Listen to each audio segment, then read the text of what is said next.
Platformer is an independent newsletter from KC Noon that follows the intersection of Silicon Valley and democracy. Subscribe here. One big knock on cryptocurrencies is that they're technology in search of a problem. Venture capitalists want to put everything on the blockchain and generate big returns, but why not just use a database instead? To skeptics, everything else in the space looks like noise, a bunch of grifters and tryhards changing their Twitter profile pictures to pixelated punks and apes in an effort to eventually flip those NFTs to a greater fool. But even as my mentions and direct messages fill up with readers fulminating about crypto, last week, after this piece, a paid subscriber wrote to me, telling me he hopes that I die. Good and useful new things keep revealing themselves. Like a video game that pays you to play it, or a series of free NFTs that are now assembling themselves, based on the wishes of their various owners, into movies and games. Skepticism is still warranted, as a group of thousands of people found out this week when they attempted to buy the Constitution and found themselves at a structural disadvantage. They had to convert all their contributions from Ethereum to dollars before the auction began. The winning billionaire simply outbid them after it started. The fact that Constitution DAO participants largely lost their intended refunds to network fees is worth noting, too. Promising thought it might be. Ethereum is so slow and expensive that I have come to think of it as the world's worst computer. But like I said, good and useful new things keep revealing themselves. Today let's talk about another of them, a startup called Royal that hopes to upend the traditional relationship between music labels and artists, with potentially significant implications for the kind of culture that gets created. Why everybody hates record labels. If you know anything about the relationship between record labels and artists, you know artists typically get the worst end of the deal. Megastars are rare, and so record labels hold on to as much of their earnings as possible to finance all the swings they take and miss. Also, to maximize their profits. Thesis: a reliable source of frustration for lots of people, but especially the megastars, some of whom become famous in part due to their friction with labels. Prince wrote "Slave" on his face to protest his treatment at the hands of Warner Brothers. Taylor Swift is now re-recording all her old albums after her former label sold the material out from underneath her. Before the year 2000 or so, labels had all the leverage here. They controlled the production and distribution of records and CDs, they had the money and relationships needed for promotion. Occasionally, an alternative artist would strike out on their own and start an independent label.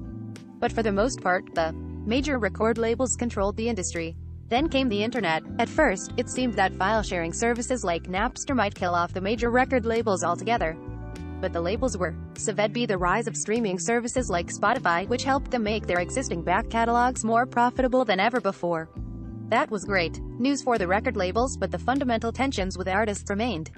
Most artists make almost no money from streaming, while the majors are reporting record profits. Related decoder, Olivia Rodrigo in How the Music Business Makes Songwriters Fight Over Credits.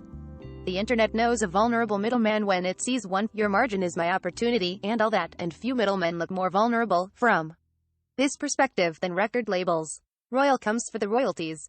Before Justin Blau set out to upend the record industry, he learned how to navigate it as an artist.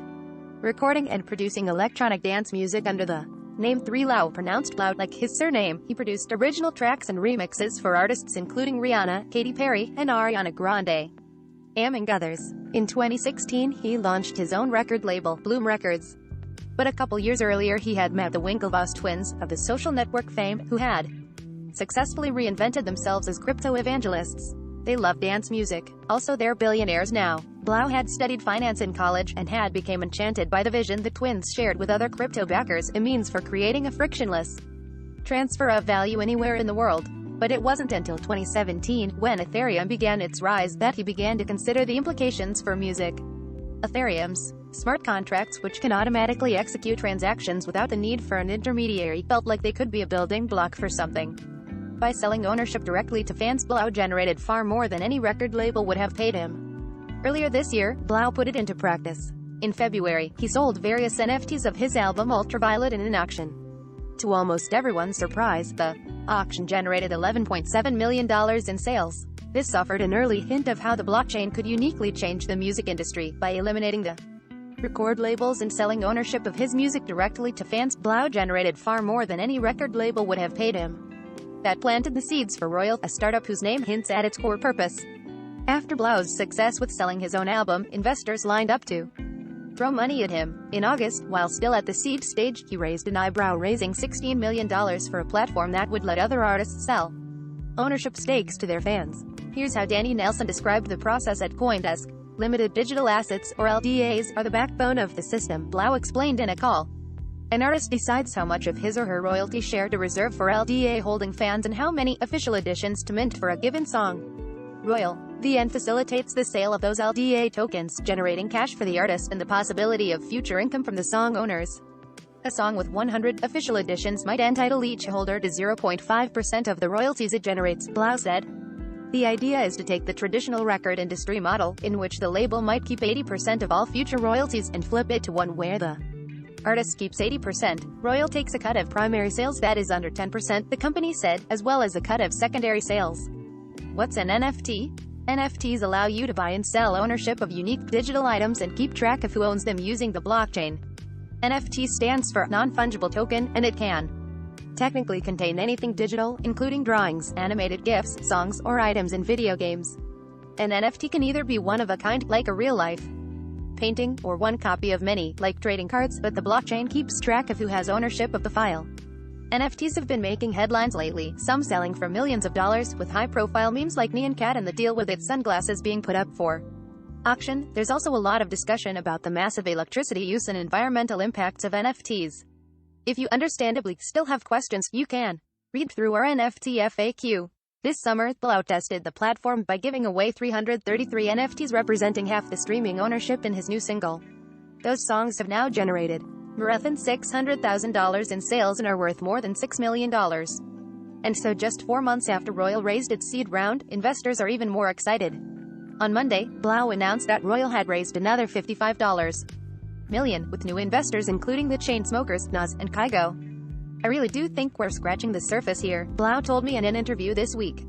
In true rock and roll fashion, he zoomed in from a boat. Creativity always leads culture in a lot of ways. And we're starting to see creatives really buy into this. The future of music. Royal is so early in its life, the core product is still in private beta, that it's basically impossible to guess at its chances. It isn't alone in its space either. Competitors with a similar take include Royalty Exchange and Songvest. But it doesn't feel too early to ask what might happen in a world where artists keep more or even most of the value that they create. This is personally relevant to me, of course, as a creative type who also stepped away from a staff job at a big publication, in favor of selling my work directly to readers, but the larger cultural consequences could be significant. On Tuesday morning, I zoomed with Blau on his boat and Fred Ehrsam in an office about the possibilities. Ehrsam, who sits on Royal's board, is the co-founder of the crypto VC firm Paradigm. He previously co-founded Coinbase and served as its president until leaving in 2017 to start Paradigm with Matt Huang. The potential for more consumer applications of crypto have been apparent since Ethereum was created, Ehrsam told me. But they have only recently begun to come into view, with NFT-based projects like Blau's leading the way. I've sort of been waiting for this moment for years now, and we're finally here, Ehrsam said.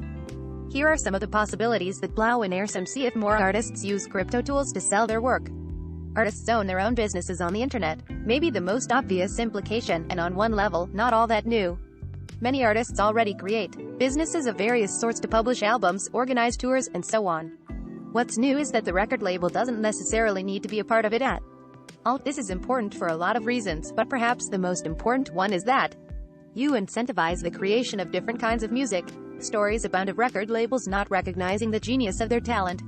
I Am Trying to Break Your Heart, one of my favorite music documentaries, chronicles the rejection of Wilco's masterpiece Yankee Hotel Foxtrot and the band's struggles to release it. Anyway, so do stories about the consolidation of the terrestrial radio industry, dramatically limiting the music that gets airplay. One idea suggested by Royal is the label's opinion, and the radio stations, is about to matter a lot less. All of a sudden, if you can grow a big enough social following, you can make a living off whatever music makes you happiest.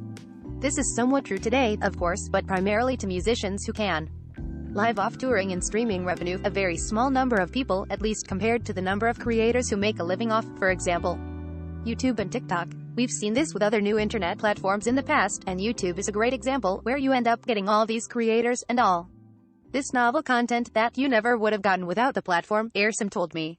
And I think something similar can happen here. You promote remix culture. Some of my favorite music of the past couple decades involves remixes that are at best tolerated by music labels. Think of the Grey album, Danger Mouse's inspired 2004 mashup of the Beatles' White Album with Jay-Z's Black Album. Or take Girl Talk, who managed to eke out a career throwing dozens of songs into a blender and stitching them together into spectacular new tracks. But those were the exceptions. For the most part, record labels have never embraced this kind of remixing. It's legally difficult, given Byzantine copyright arrangements. Also, where are the profits? Now imagine what might happen if an artist could effectively buy into a song by purchasing some of its tokens on Royal or another platform, and then profit directly from the success of the remix. Suddenly, all the right incentives are aligned. The creators can create, and the owners get paid. Also, they're the same people. You reinvent the music collection. Blau pointed out to me that music collections were once a source of pride for lots of people. They still are too. Vinyl collectors. Royal's model encourages music fans to think of themselves more like art collectors, Blau said. One of our new hires at the company, when I was interviewing him, said something that was so powerful to me, which was, we all have the same music collection, and then he held up his phone, Blau said. And he's right. There's nothing special about that. What you own is an expression of yourself. And we're about to see that scale in a really big way, with Royal being the music end of that. Fans become marketers. Today's internet has created its share of big fandoms, who mostly work in exchange for likes, comments, and shares. About the best you can hope for is that your favorite artist replies to you or shares one of your posts. One question Royal raises: what happens if every song has its own fans who benefit financially the more it is played? When you own it, you want to evangelize it. I think we'll see that with music in a similar way. Your fans become your biggest promoters and your distribution, Earsom said.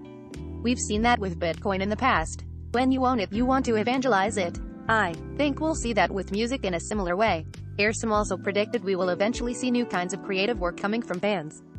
Fine art, video pieces, mixed media, who knows? To the extent it becomes valuable, fans with ownership would benefit from its growth in value. I suspect that now that people have ownership over this IP, they'll probably figure out other things to do with it too, he said. Crypto enters the mainstream. Earsom is a crypto maximalist, as you might imagine, and believes that in 10 years or so, almost everyone will own at least one NFT. Music rights might be one of the things that gets us there, he says. Crypto is becoming culture, and culture and investing are becoming one of the same, Earsom said. He said this year's mania for GameStop, another meme stocks, was as much about building fun online communities as it was about financial gain. When you look at what Royal and Web3 are doing broadly, it's exactly that, he said. It's packaging entertainment, community and economics into a single thing, and that, I think, will be extremely powerful. Of course, you could take a more pessimistic view of all this too. I keep imagining trying to pitch Royal to the Sex Pistols in 1975, only to have Johnny Rotten punch me in the face. What could be less punk rock than giving every song, in effect, its own homeowners association? But it's clear that today's record industry isn't working for the vast majority of artists. And even if companies like Royal are only able to nudge labels into offering more lucrative deals, it still may all have been worth it. In the meantime, Blau says he's courting major artists to begin selling on Royal. Our enemy at Royal is the bad record deal, he said. And not every record deal is bad, but many of them are. Platformer by Casey Newton. This column was co-published with Platformer, a daily newsletter about big tech and democracy. Subscribe here.